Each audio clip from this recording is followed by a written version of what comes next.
শুভ দুপুর বন্ধুরা, তোমরা সবাই কেমন আছো? আশা করি সবাই ভালো আছো আর সুস্থই আছো। আমি সুপ্রিয়া আবার একটা মিনি ব্লগ নিয়ে এলাম তোমাদের সামনে।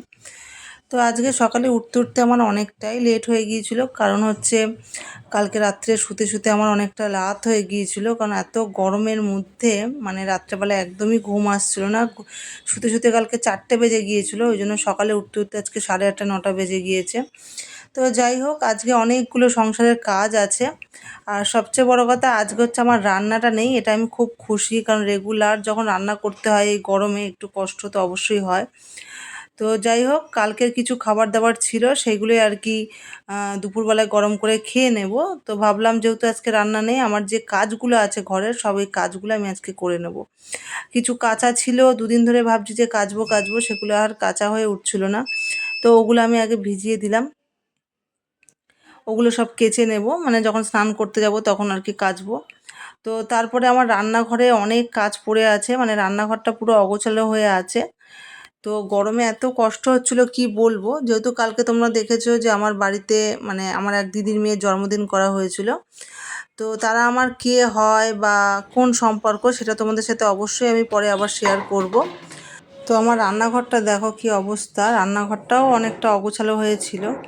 তো এসেতে আমার মাথাটাও খারাপ হয়ে যাচ্ছে, এত বাসন এত কিছু সবই মাজতে হবে। তো যাই হোক, আমি একে একে সব পরিষ্কার করে নিলাম। আর আমার সত্যি বলতে আমার কোনো জিনিস মানে অপরিষ্কার বা অগোছালো থাকলে আমার একদম ভালো লাগে না দেখতে। তো কালকে রাতে কিছুটা আমি পরিষ্কার করে রেখে দিয়েছিলাম, তো সকালে উঠে আবারও একটু পরিষ্কার করে নিলাম।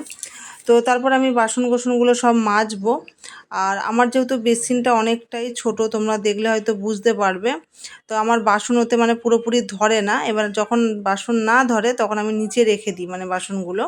তো অল্প অল্প করে মেজে ধুয়ে রেখে দিই, তারপরে আবার মানে বাকিটা মাজি আর কি, এই করি। তো কালকে যেহেতু বিরিয়ানি চিকেন চাপ রান্না হয়েছিল, তার জন্য বড় হাঁড়ি বড় কড়াই এগুলোও সব বের করতে হয়েছিল, ওগুলো আমার কিচ্ছু মাজা হয়নি। কালকে সন্ধ্যাবেলা ওরা চলে যাওয়ার পরে আমার শরীর আর দিচ্ছিল না গরমের মধ্যে। তো ভাবলাম যে আজকেই সব মাজবো সকালে উঠে। আমাদের মেয়েদের যাই হয়ে যাক না কেন, দুনিয়া এদিক থেকে ওদিক হয়ে গেলেও আমাদের সংসারের কাজ রেগুলার যেটা করতে হয় সেটা করতেই হবে। মানে তাতে কিছু করার নেই, কারণ যেহেতু সংসারের কাজ মেয়েদেরকে করতেই হয়। কিন্তু আমরা তবুও ঘরে বসে কাজ করতে পারি, কাজ করে হয়তো ইচ্ছা হলে একটু ফ্যানের হাওয়া খেতে পারি। কিন্তু অনেক পুরুষ মানুষ আছে যারা বাইরে কাজ করতে যায় এই গরমে রোদ্দুরে, মানে কষ্ট করে তারা দুটো ইনকাম করে আমাদের জন্য নিয়ে আসে।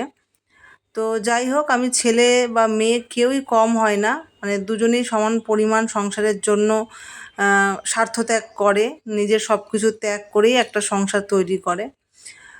ঠিক আছে, তো এদিকে আমার সব কাজ মোটামুটি কমপ্লিট হয়ে গেছে তোমাদের সাথে গল্প করতে করতে। আমার নন ফলোয়ার্স বন্ধুদের বলছি, যারা যারা আমার ভিডিও প্রতিদিন দেখো, তাদের যদি আমার ভিডিও ভালো লেগে থাকে অবশ্যই চ্যানেলটাকে ফলো করে লাইক কমেন্ট সাবস্ক্রাইব করে দিও।